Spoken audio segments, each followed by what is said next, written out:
بسم اللہ الرحمن الرحیم۔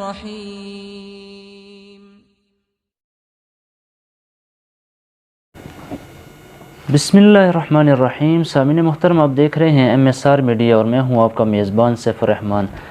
پیش خدمت ہے پارہ نمبر 29 کا خلاصہ۔ پارہ نمبر 29 کا آغاز سورہ ملک سے ہوتا ہے۔ اس کی بہت احادیث میں فضیلت آئی ہے۔ آپ صلی اللہ علیہ وسلم نے فرمایا کہ جو شخص ہر رات کو سونے سے پہلے سورہ ملک کی تلاوت کر کے سوئے گا تو یہ انشاءاللہ قبر کے عذاب سے محفوظ رہے گا۔ اسی طرح ایک روایت میں آتا ہے کہ سورہ ملک اپنے پڑھنے والے کی قیامت والے دن اللہ رب العزت کی بارگاہ میں سفارش کرے گی،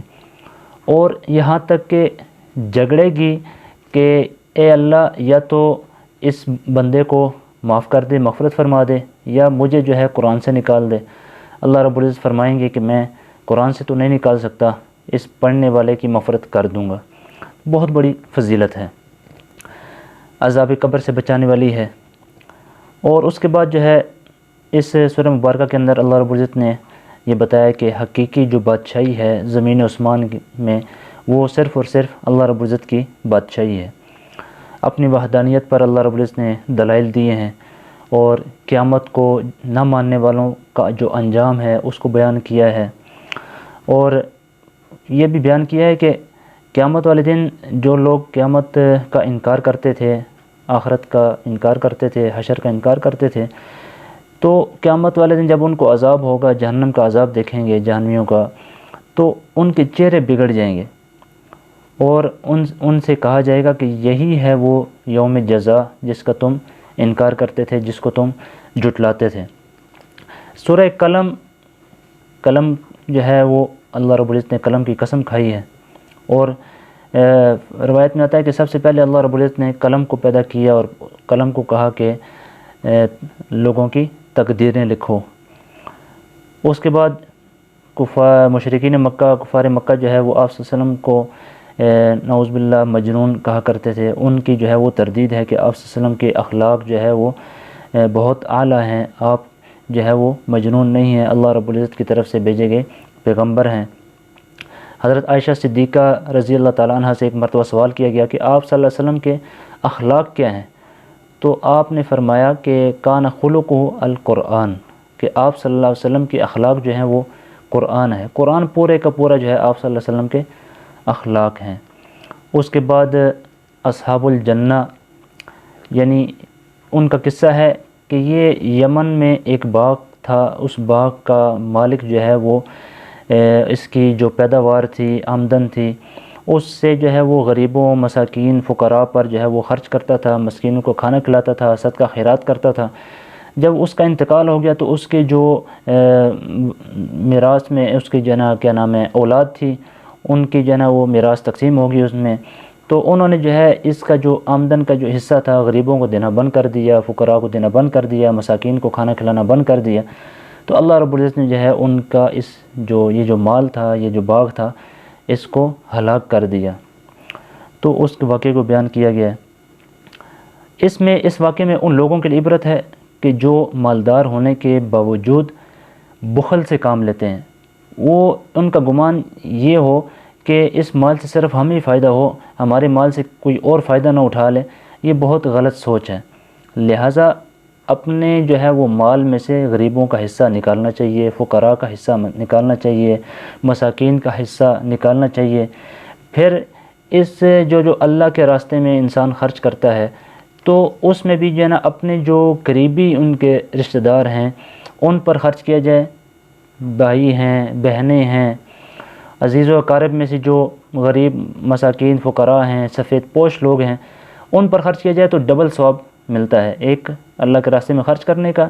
صدقہ خیرات کا، اور ایک جو ہے وہ صلہ رحمی کا۔ تو اس چیز کا خیال رکھنا چاہیے۔ اس کے بعد اللہ رب العزت فرماتے ہیں یوم یکشف عن ساق ویدعون الی السجود فلا یستطیعون، قیامت والے دن جو ہے پنڈلی کھولی جائے گی، پنڈلیاں کھول لی جائیں گی، لوگ سجدہ کرنا چاہیں گے، نہیں کر سکیں گے۔ تو اس سے مراد یہ ہے کہ قیامت کے دن جو ہے تو اعمال کا تو حساب کتاب ہی نہیں ہے، قیامت والے دن تو جزا ہے، دنیا دار العمل ہے، آخرت دار الجزا ہے۔ تو قیامت والے دن اگر کوئی کرنا بھی چاہے عبادت کی، یا اللہ ابھی جو ہے نا مجھے موقع دے میں تیری عبادت کرتا ہوں، تو اس دن جو ہے نا یہ درخواست جو ہے نا وہ بے سود ہوگی، اس کا کوئی فائدہ نہیں ہے۔ سورہ الحاقہ، حاقہ کہتے ہیں ثابت ہونے والی۔ اس سورہ مبارکہ کے اندر جو موضوع ہے آپ صلی اللہ علیہ وسلم کی سچائی کا بیان ہے، قیامت کی ہولناکیاں ہیں، ما قبل سابقہ اقوام جو ہے، قوم عاد ہے، قوم سمود ہے، قوم فرعون ہے، ان کا تذکرہ ہے، ان کا انجام ہے، اور قیامت کی علامات کو بیان کیا گیا کہ سب سے پہلے سور پھونکا جائے گا، پہاڑ جو ہے وہ ریزہ ریزہ ہو جائیں گے، آسمان پھٹ پڑے گا، فرشتے نازل ہوں گے، اور پھر اس کے بعد جو ہے وہ قیامت قائم ہوگی، اور میدان عدل قائم ہوگا، میدان حشر قائم ہوگا۔ نیک لوگوں کو ان کا نامہ اعمال دائیں ہاتھ میں ملے گا، بدکار لوگوں کو، نافرمان لوگوں کو، گناہگار لوگوں کو بائیں ہاتھ میں ملے گا۔ اس کے بعد جنت جہنم کے فیصلے ہوں گے، اس کو بیان کیا گیا۔ سورہ معارج کے اندر جو ہے اللہ رب العزت نے کفار مکہ جو آپ صلی اللہ علیہ وسلم کا مذاق اڑایا کرتے تھے، اور آپ کو فرمایا، آپ کو کہتے تھے جانا کہ اگر آپ عذاب سے ہمیں ڈراتے ہیں تو جلدی کر لیں، نعوذ باللہ اس عذاب کو جلدی لے کر آ جائیں تاکہ ہم یہ جو بھگتنا ہے اس دنیا میں بھگت لیں اس سے، استغفر اللہ، نعوذ باللہ من ذالک۔ اس کا بیان کیا ہے۔ قیامت کا منظر بیان کیا گیا ہے کہ قیامت کے دن جو ہے نفس نفسی کا عالم ہوگا، کوئی کسی کے کام نہیں آئے گا، ہر شخص کو اپنے اعمال، اپنی نیکیاں کام آئیں گی۔ انسان کا ذکر کیا گیا کہ انسان جو ہے وہ جزا فضا کرنے والا ہے، انسان حریص ہے، اور اگر کوئی نعمتیں مل جائیں تو کیا نام ہے شکر کرتا ہے، لیکن اگر جو ہے نا کچھ تھوڑے سے مشکل حالات آ جائیں تو چیخنے چلانے شروع ہو جاتا ہے، اور زیادہ مل جائے تو اکڑنے شروع ہو جاتا ہے، غرور میں مبتلا ہو جاتا ہے، فخر کرتا ہے، تکبر کرتا ہے۔ لیکن جو نیک لوگ ہیں، اللہ کے مومنین ہیں، وہ ان کی صفات بیان کی کہ نماز کی پابندی کرتے ہیں، نماز قائم کرتے ہیں، اپنے اموال میں سے فقراء، مساکین، ضعفاء ان کا حق جو ہے وہ نکالتے ہیں، اللہ کے راستے میں خرچ کرتے ہیں، اور قیامت کے دن کا اقرار کرتے ہیں، اللہ کا خوف ان کے دل میں ہوتا ہے، اللہ کے عذاب سے ڈرتے ہیں، اور حرام سے بچتے ہیں، لوگوں کی امانتیں ہیں ان کو ادا کرتے ہیں، وعدے جو کیے ہیں ان کو پورا کرتے ہیں، اور نماز اپنے اوقات میں اپنے فرائض، واجبات اور حقوق آداب کی رعایت کرتے ہوئے ادا کرتے ہیں۔ تو یہ ان کی مومنین کی صفات ہیں۔ سورہ نوح کے اندر اللہ رب العزت نے حضرت نوح علیہ السلام کی قوم کا واقعہ بیان کیا ہے۔ ان کو شیخ الانبیاء کہا جاتا ہے۔ تمام انبیاء سے اللہ رب العزت نے ان کو طویل عمر عطا کی، اور 950 سال انہوں نے تبلیغ کی اور اللہ کی طرف لوگوں کو بلایا، توحید کی دعوت دی، لیکن قوم جو ہے وہ نافرمان تھی، ان کی نہ مانی، تو نوح علیہ السلام نے جو ہے وہ بد دعا کی۔ وقال نوح رب لا تذر على الارض من الكافرین دیارا، اللہ رب العزت سے دعا کی کہ زمین پر ان میں سے ایک کو بھی نہ چھوڑنا، تو اللہ رب العزت نے ان کی دعا قبول کر لی اور طوفان بھیجا جس میں وہ ہلاک ہو گئے۔ سورہ جن، اس کے اندر جنات کا بیان ہے کہ آپ صلی اللہ علیہ وسلم ایک مرتبہ مقام نخلہ میں فجر کی نماز ادا کر رہے تھے، تو جنات کی ایک جماعت آئی، ان کا وہاں سے گزر ہوا، انہوں نے قرآن پاک سنا، قرآن پاک کو سن کر متاثر ہوئے اور اسلام لے آئے۔ جنات کی بھی مختلف قسمیں ہیں، جن میں فساق فجار بھی ہیں، کفار بھی ہیں، مسلمان بھی ہیں۔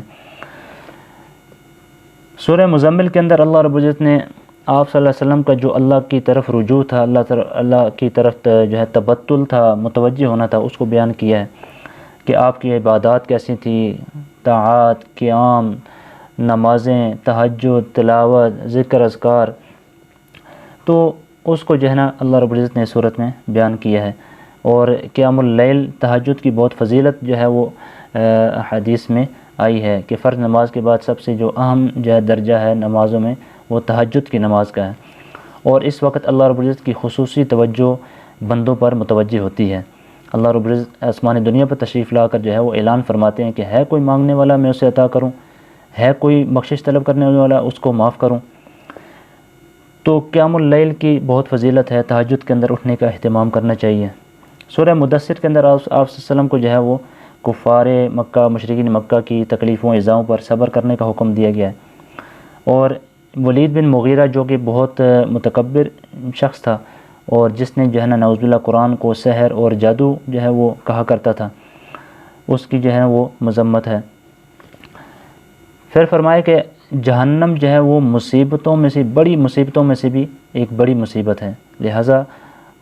جہنم سے پناہ مانگنی چاہیے، اللہ رب العزت سے جو ہے عافیت والا سوال کرنا چاہیے۔ اور جہنمیوں سے جب یہ پوچھا جائے گا کہ تمہیں کس چیز نے جو ہے وہ جہنم میں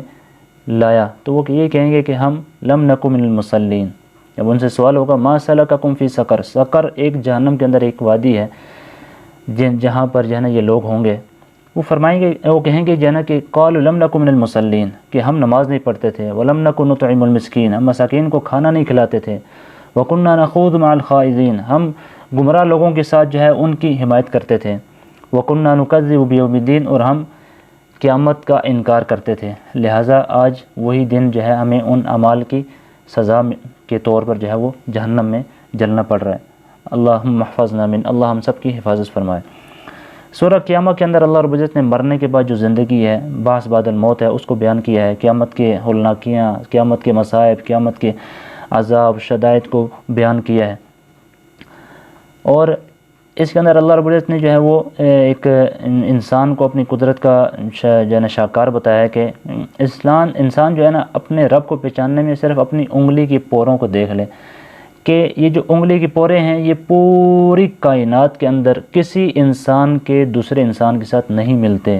اسی وجہ سے ہر جگہ پر پوری دنیا میں یہ فنگر پرنٹس کا جو نظام ہے یہ اسی وجہ سے رائج کیا گیا ہے کہ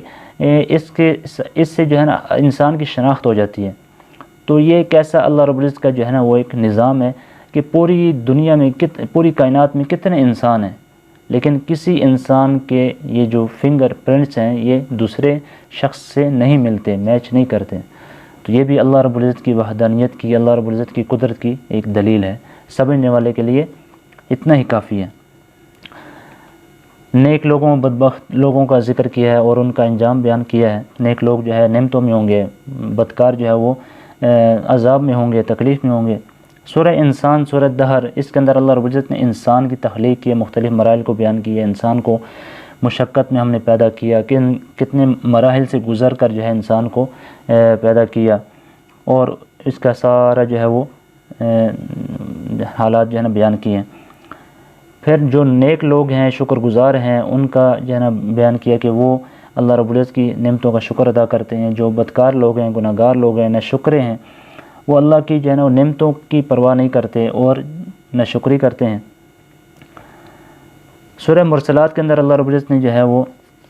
بتایا کہ قیامت جو ہے وہ واقع ہو کر رہے گی، قیامت کا دن جو ہے اس کے نشانیاں بتائیں کہ ستارے جو ہے بے نور ہو جائیں گے، آسمان پھٹ پڑے گا،